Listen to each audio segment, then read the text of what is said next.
सयाहों को सनशाइन और अफरवट पीक तक रिसाई हासिल करने के लिए निजी हेलीकॉप्टर सर्विस शुरू कर दी गई है। इसका इफ्तिताह जम्मू कश्मीर के चीफ मिनिस्टर उमर अब्दुल्ला ने किया। इनके हमराह एमएलए गुलमर्ग, फारूक अहमद शाह, तनवीर सादिक और दीगर अफसरान थे।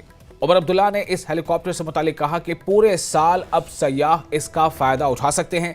ये हेली स्कीइंग के लिए भी जाना जाएगा। खेलो इंडिया के हवाले से टेक्निकल टीम जायजा लेगी और इसके बाद ही फैसला लिया जाएगा, ये भी कहा। गंडोला को मजीद बेहतर बनाने और मजीद सर्विस दस्तयाब रखने के लिए कंपनियों से बातचीत चल रही है। अगर कोई नया मंसूबा आया तो गुलमर्ग को फायदा होगा। रमजान के मुकद्दस महीने के हवाले से कहा कि वो खुद जायजा मीटिंग लेंगे। लोगों की सहूलत के लिए राशन, बिजली और दूसरी जरूरियात बहम रखी जाएंगी।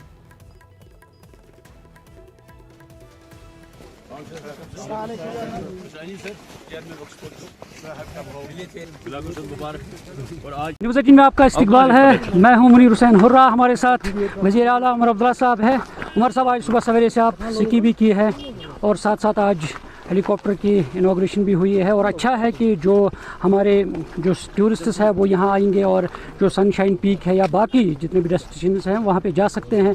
और कितना आप अच्छा मानते हैं कि टूरिज़्म में इससे बूस्ट मिलेगा सर?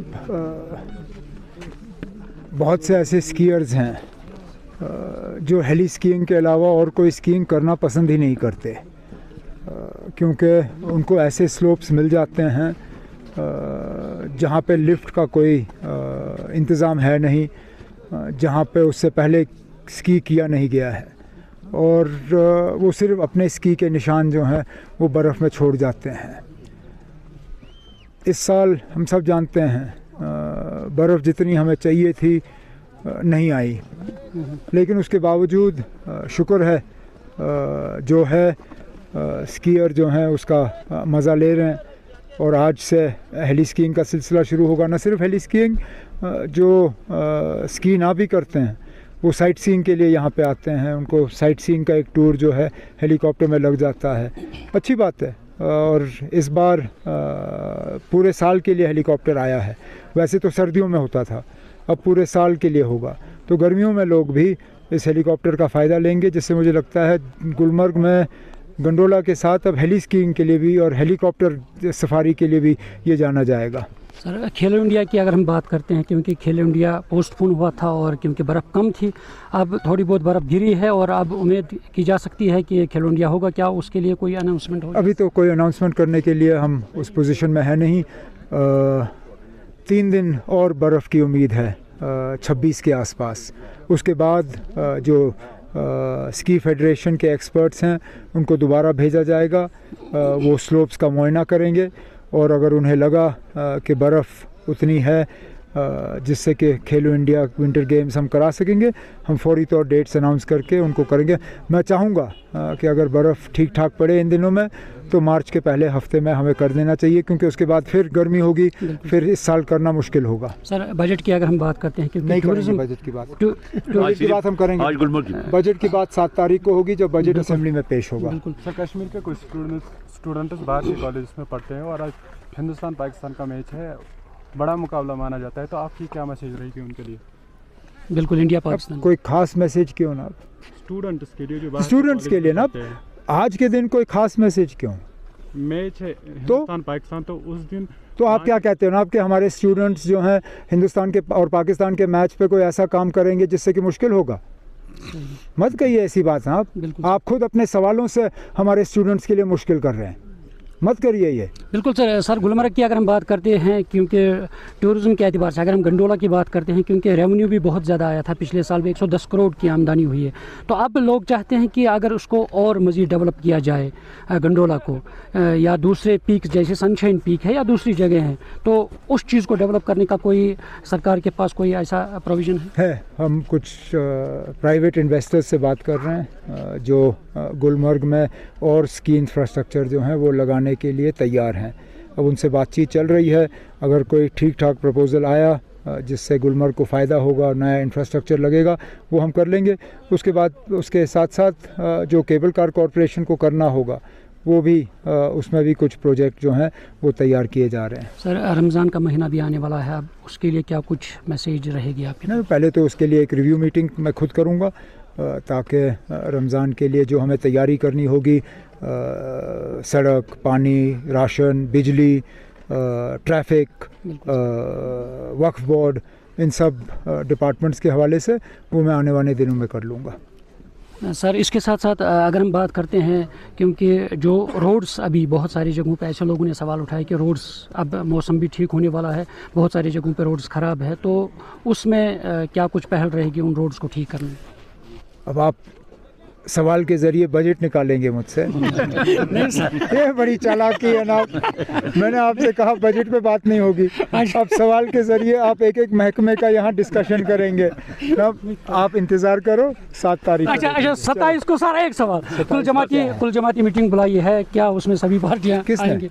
जो 27 को कुल जमाती मीटिंग, वो स्पीकर साहब बुलाते हैं ना ऑल पार्टी सेशन से पहले, वो रासर साहब से करिए ना। बिल्कुल, नाज़रीन ये थे हमारे साथ उमर अब्दुल्ला साहब, उन्होंने कहा कि डेवलपमेंट की जाएगी और गुलमर्ग को मज़ीद डेवलप किया जाएगा और बेहतर किया जाएगा, और क्योंकि उन्होंने कहा कि जो ये हेलीकॉप्टर सर्विस जो रखी गई है इससे बहुत ही बूस्ट होगा टूरिज़्म को, और साथ ही यहाँ पे जो हमारे पीक्स है वहाँ पे टूरिस्ट जाएंगे और जो नेचुरल ब्यूटी है उसका आनंद ले सकेंगे। और उन्होंने साथ ही कहा कि रमज़ान के हवाले से जो रमज़ान का मुक़द्दस महीना शुरू होने वाला है उसके लिए एक रिव्यू मीटिंग ली जाएगी, और ताकि यहाँ जो है लोगों के लिए बेहतर सहूलियात बहाल रखी जाएगी। न्यूज़ 18 जम्मू कश्मीर के लिए मैं गुलमर्ग से मुनीर हुसैन हुर्रा।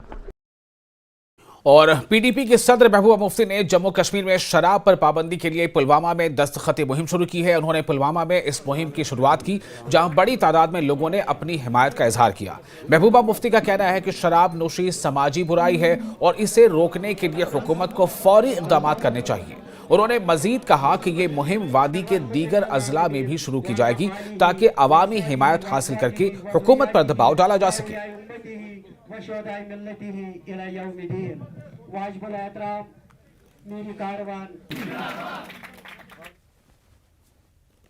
में गरीब लोग रहते हैं या स्कूल बने हैं उस पे उनको माली हुकूक दिए जाने चाहिए। और तीसरा बिल हमने लाया जो शराब की बिद्दत है। हम एक मुस्लिम मेजॉरिटी स्टेट होने के साथ साथ हमारे नौजवान इस पर ड्रग्स और शराब का पूरी तरह से शिकार हो रहे हैं, जिससे घरों के घर उजड़ रहे हैं। शराब पे बैन लगाने के लिए भी हमने एक बिल लाया है। तो मेरी गुजारिश होगी उमर साहब से कि वो इन बिल को पास करने में पूरी अपनी मदद करें, सपोर्ट करें। और साथ ही जो स्पीकर साहब हैं उनसे मेरी गुजारिश है कि आप स्पीकर हैं, आपका काम है जो मेंबर हैं उनके हुकूक की रखवाली करना, न सिर्फ धमकाना कि आप कोई बिल लाओगे, रेजोल्यूशन लाओगे, बाहर बात मत करो इसके बारे में। ये क्या बात है? जो भी रेजोल्यूशन होगा, बिल होगा, सवाल होगा, वो पब्लिक में जाना चाहिए, उस पर डिबेट होना चाहिए ताकि लोगों में जवाबदेही हासिल हो। उमर अब्दुल्ला खौफजदा है या समझौता चाहते हैं दिल्ली से? देखिए, उमर अब्दुल्ला साहब के पास 50 MLA हैं, 3 मेंबर पार्लियामेंट है। ऐसे में अगर वो बड़े मसलों पे बात करने से घबराते हैं, जैसे 370 का मसला है, 35 है, मगर जो दूसरे मसले हैं जैसे हमारे नौजवान जो जेलों के अंदर है, जैसे रोज की पकड़ दकड़ है, जैसे छापे पड़ते हैं, जैसे कल जो लाल चौक में एक बोर्ड लगा था जिसमें गुजारिश की गई थी टूरिस्ट से कि आप शराब और ड्रग्स से परहेज करें, उसको हटाया गया। उमर साहब कुछ नहीं बोले। तो जीपी फंड लोगों का बंद है, उसके बारे में कुछ नहीं है। तो ये जो मसले हैं लोगों के, जिसके लिए लोगों ने वोट डाले थे, और खासकर जो बिजनेस रूल्स बनाने हैं, कहीं जो 2019 में गलत फैसला हुआ, गैर आईनी गैर कानूनी फैसला हुआ, बिजनेस रूल्स ऐसे नहीं बनने चाहिए कि उन फैसलों पे मुहर लगाई दी जाए, वो भी एक पॉपुलर गवर्नमेंट के हाथों। ऐसा नहीं होना चाहिए। मेरी गुजारिश उनसे यही है। तो आप सुन रहे थे महबूबा मुफ्ती को, और इस वक्त ये आपको सीधी तस्वीरें हम दिखा रहे हैं। महबूबा मुफ्ती जो पीडीपी की चीफ हैं, उन्होंने भी जो पीडीपी की तरफ से एक कैंपेन शुरू की गई है, एंटी अल्कोहल मुहिम, यानी शराब बंदी को लेकर जो एक मुहिम शुरू की गई है, जिसको एक दिन पहले ही इल्तिजा मुफ्ती ने उस मुहिम की शुरुआत की थी। और कल मुहिम के शुरुआत के दौरान इल्तिजा मुफ्ती ने एनसी को निशाना भी बनाया था।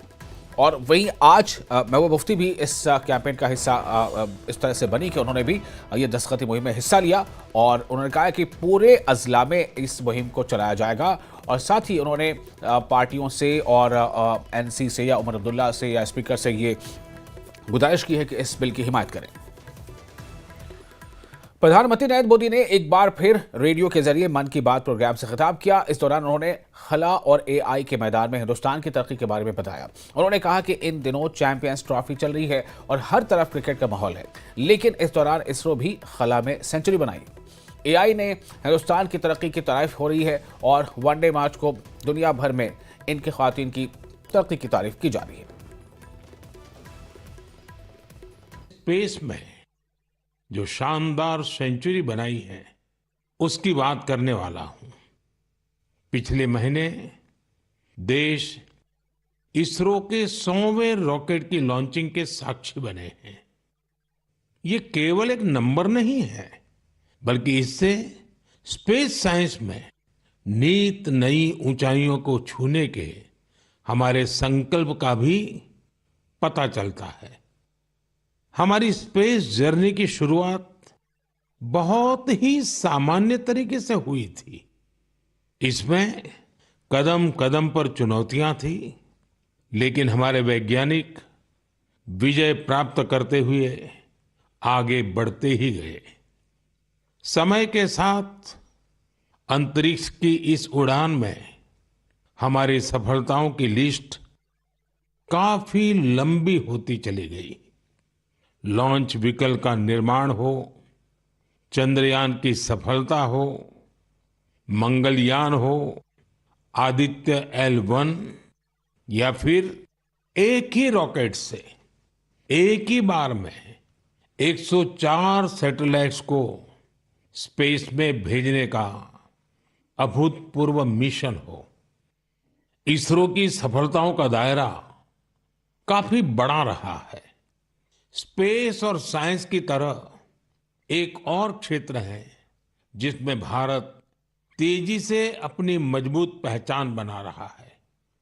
ये क्षेत्र है एआई यानी आर्टिफिशियल इंटेलिजेंस। हाल ही में मैं एआई के एक बड़े सम्मेलन में हिस्सा लेने के लिए पेरिस गया था। वहां दुनिया ने इस सेक्टर में भारत की प्रगति की खूब सराहना की।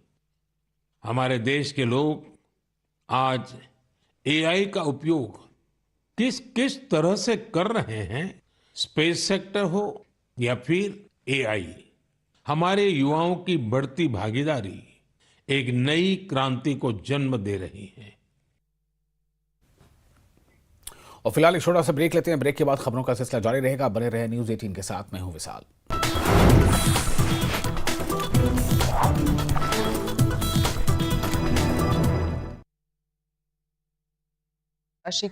गुलमर्ग के दौरे पर जम्मू कश्मीर के मुख्यमंत्री उमर अब्दुल्ला हेलीकॉप्टर सेवा का किया उद्घाटन, लोगों से की बातचीत। पुलवामा में पीडीपी का कार्यकर्ता सम्मेलन।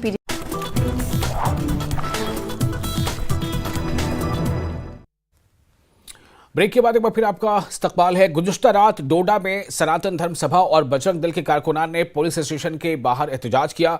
मुजाहिरीन ने मुबैना तौर पर बीफ ले जाने वाले शख्स के खिलाफ कार्रवाई की मांग की। पुलिस के मुताबिक एक ऑटो ड्राइवर से 3 थैले गोश्त बरामद किए गए थे, ताहम वो मौके से फरार होने में कामयाब हो गया। इसके बाद पुलिस ने बड़े पैमाने पर सर्च ऑपरेशन और मुहिम चलाकर ऑटो ड्राइवर को गिरफ्तार कर लिया है।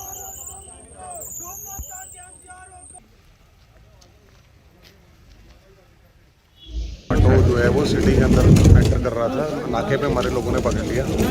उसके अंदर कुछ गलत सामान बीच में था, जो लोग अभी आपको बता रहे हैं, तो उसकी वो पूरी कार्रवाई कर रहे हैं हम अंदर। हमने जो भी कार्रवाई लोग जिस तरह की चाहते हैं वैसे ही हुई। हम जो बंदा ये गलत काम कर रहा था उनको पकड़ने की कोशिश कर रहे हैं। हमारी टीमें गई हुई हैं और हमें यकीन है कि थोड़ी देर के अंदर वो कुछ ना कुछ इस बंदे को पकड़ेंगे। एक ऑटो, इलेक्ट्रिक ऑटो, उस ऑटो के अंदर बीफ ही है वो हमने अंदर जो है डॉक्टर्स की टीम है हमारी एफएसएल के लिए हमने निकाला है। और जैसी जैसी तफ्तीश होगी उसमें पता चल जाएगा कि इसमें क्या। और गुरेज में महकमा यूथ सर्विसेज एंड स्पोर्ट्स की जानिब से बुनियादी स्नो स्कीइंग तरबियती कोर्स शुरू किया गया। प्रोग्राम का इफ्तिताह एसडीएम गुरेज मुख्तार अहमद ने किया। जेडईओ गुरेज मकबूल सामून, महकमा माल से वाबस्ता मोहम्मद अशरफ, मारूफ समाजी कारकुन सुहेल शाहीन लोन और इरफान अहमद लोन मौजूद रहे। शुरका ने गुरेज में इस नौयत का तरबियती प्रोग्राम शुरू करने पर महकमा का शुक्रिया अदा करते हुए गुरेज में विंटर स्पोर्ट्स के लिए दरकार बुनियादी ढांचा फराहम करने का मुतालबा किया। आज गुरेज में सिकी स्नो का कोर्स शुरू हो रहा है। हम चाहते हैं कि ऐसे प्रोग्राम ज़्यादा से ज़्यादा गुरेज में हो, ताकि जो गुरेज की यूथ है वो ड्रग्स की ओर ना जाए। और हम जोनल फिजिकल एजुकेशन गुरेज का बहुत शुक्रगुजार है जो हमें ये सिकी अच्छे से सिखाते हैं। कि हम इन तमाम अफसर साहिबान का शुक्रिया अदा करते हैं, खुसूसन यहाँ के एसडीएम साहिब है, जोनल एजुकेशन अफसर साहिबान हैं और जो भी यहाँ के फिजिकल टीचर्स जिन्होंने इस शदुमत से यहाँ पर बेसिक स्नो स्की कोर्स का इनेकाद किया है। आज हमने यहाँ पर यूथ सर्विसेज और स्पोर्ट्स की साथ से स्केटिंग का एक ट्रेनिंग सेशन स्टार्ट किया। तो ये बहुत अच्छी बात है क्योंकि यहाँ पर विंटर में बहुत कम एक्टिविटी होती है और वो यहाँ पर मुख्तलिफ विंटर स्पोर्ट्स में हिस्सा ले सकेंगे। ऐसे प्रोग्राम और इनके कंपटीशंस यहाँ पर फ्रीक्वेंटली किए जाए ताकि विंटर स्पोर्ट्स को फ़रोग मिल सके। खुशी का मुकाम है, इस ट्रेनिंग प्रोग्राम से हमारे यहाँ के जो लोकल्स हैं उनका इंटरेस्ट बढ़ जाएगा और यहाँ पर हमें फ्री प्लेटफार्म है। हर वक्त बच्चे भी इसमें इंटरेस्टेड हो जाएंगे क्योंकि आज सपोर्ट इसका ज़्यादा चांस मिलता है सपोर्ट्स वालों को। उसके बावजूद जो बच्चे इधर उधर बेकार घूमते फिरते हैं शायद उनका भी दिल करे इसी तरफ, लेकिन कुछ चीज़ें मैंने यहाँ पर पाई कि स्पोर्ट्स डिपार्टमेंट को यहाँ पर इंफ्रास्ट्रक्चर की कमी है। और इस वक्त एक अहम खबर आ रही है। चैंपियंस ट्रॉफी में आज भारत और पाकिस्तान के दरमियान मुकाबला है। दुबई इंटरनेशनल स्टेडियम में दोपहर 2:30 बजे से मैच खेला जाएगा। चैंपियंस ट्रॉफी में आज भारत और पाकिस्तान के दरमियान एक अहम मुकाबला दुबई इंटरनेशनल स्टेडियम में दोपहर 2:30 बजे से ये मैच होगा। मैच पाकिस्तान ने इस बारे में अभी जो जानकारी आ रही है, पाकिस्तान ने टॉस जीत लिया है। भारत पहले करेगा बॉलिंग। मैच को लेकर टीम इंडिया के हामियों में जबरदस्त जोश व खरोश भी देखा जा रहा है। तो इस वक्त की बड़ी खबर, पाकिस्तान ने टॉस जीता और पहले बल्लेबाजी का फैसला किया है। तो चैंपियंस ट्रॉफी में आज भारत और पाकिस्तान के दरमियान एक अहम मुकाबला दुबई इंटरनेशनल स्टेडियम में दोपहर 2:30 बजे से ये मैच होगा। और जो खबर आ रही है उसके मुताबिक अभी टॉस हो चुका है इसके लिए और टॉस पाकिस्तान ने जीता है और पाकिस्तान पहले बल्लेबाजी करेगा। पाकिस्तान ने पहले बल्लेबाजी करने का फैसला किया है। तो दुबई इंटरनेशनल स्टेडियम में दोपहर 2:30 बजे से खेला जाएगा ये मैच। इस मैच से जुड़ी इस वक्त की बड़ी खबर, पाकिस्तान ने जीता टॉस, भारत पहले करेगा बॉलिंग। तो भारतीय टीम पहले गेंदबाजी करती नजर आएगी और पाकिस्तानी टीम पहले बल्लेबाजी करेगी। चूंकि टॉस पाकिस्तान ने जीता है और इसलिए उसने पाकिस्तानी टीम जो है वो बल्लेबाजी का उसने फैसला किया है।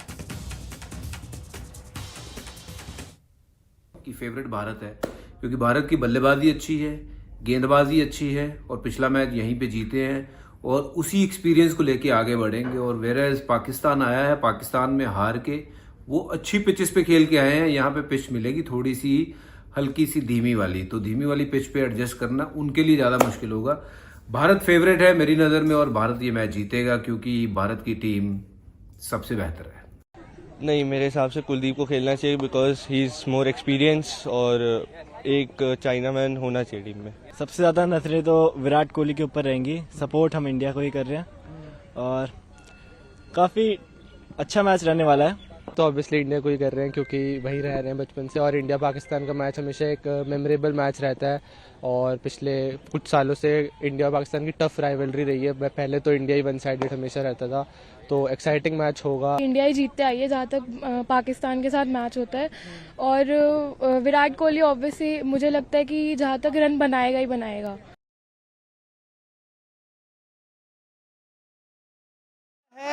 भारत बनाम पाकिस्तान, इसका रोमांच आप सहज ही अंदाजा लगा सकते हैं कि आज देश दुनिया में जहां भी हिंदुस्तानी रहते हैं आज उनके दिल में एक ही ख्वाहिश है कि आज भारतीय cricket team Pakistani cricket team को पटकने दे और इस चैंपियन ट्रॉफी में पाकिस्तान को बाहर का रास्ता दिखा दे। और जिसके लिए हमारे सीआरपीएफ जवान भी उत्साहित हैं, हमेशा ये देश की रक्षा करते हैं, सुरक्षा करते हैं, लेकिन आज भारत बनाम पाकिस्तान मैच का जो रोमांच है उससे ये भी नहीं अछूते हैं, ये भी चाहते हैं कि भारतीय टीम आज जीत दर्ज करे और बड़े मार्जिन के साथ ये जीत जो है हासिल करे।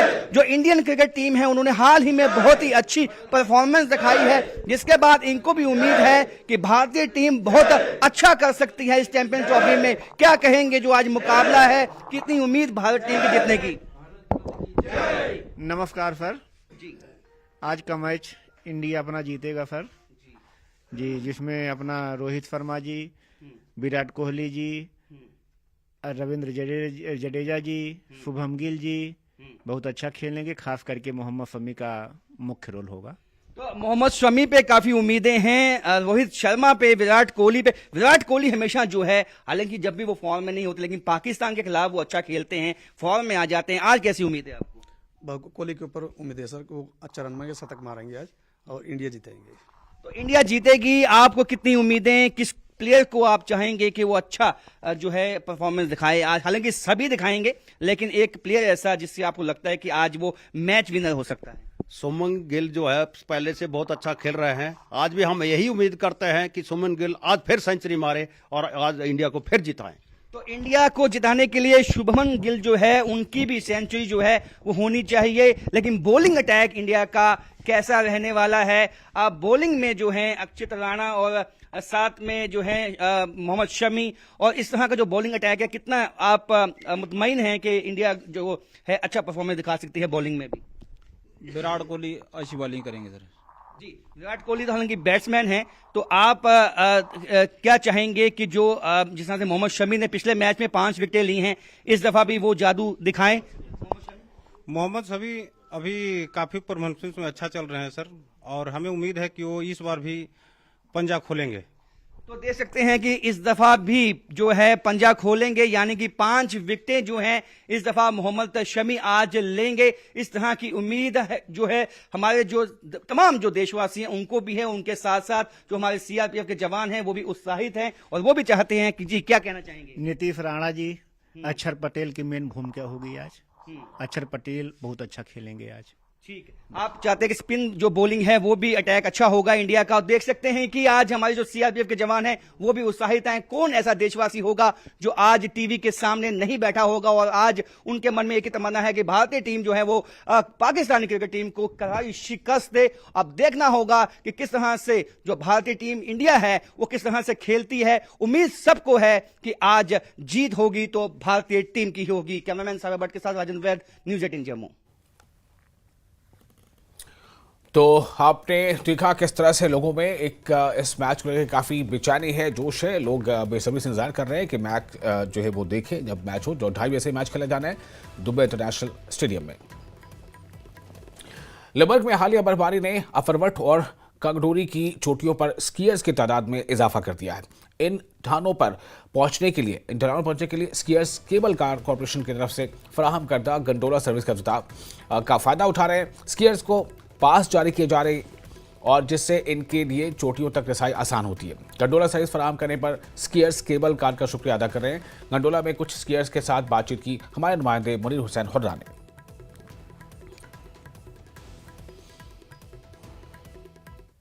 गंडोला में हूँ। जैसा कि आप जानते हैं, एक तो गंडोला में टूरिस्ट सवारी करते हैं, राइड करते हैं। दूसरा ये कि इसमें अहम बात ये भी है कि जो स्कीयर्स यहाँ पे आते हैं, चाहे फॉरेनर्स आते हैं या देश विदेश के स्कीयर्स जो हैं, वो गंडोला के ज़रिए से ही जब वो ऊपरी चोटी जो हैं उन पे स्की करते हैं, जब नीचे आते हैं तब गंडोला के ज़रिए से ही उनको बाज़ाब्ता तौर पर गंडोला की जानिब से पास फराहम किया जाता है और उसके बाद वो स्की करते हैं और गंडोला के ज़रिए से ही। हमारे साथ कुछ स्कीयर्स हैं इस गंडोला में मौजूद हैं और इनसे हम बातचीत करते हैं। जी, आपका नाम क्या है? मेरा नाम प्रणय है। जी, आप कहाँ से हैं? मैं इंदौर से हूँ। अच्छा, कितने सालों से आप यहाँ गुलमर्ग में स्की कर रहे हैं? ये मेरा 5th ईयर है। अच्छा, 5th ईयर है। हाँ। तो कहाँ आप स्की कर रहे हैं? फिर गंडोला के जरिए से आप ऊपर चले जाते हैं? हाँ, गंडोला के जरिए से ऊपर चले जाते हैं। ये मेरा 8th डे है। मैं उसके पहले चेयर कार से ऊपर जाता था, तो चेयर कार से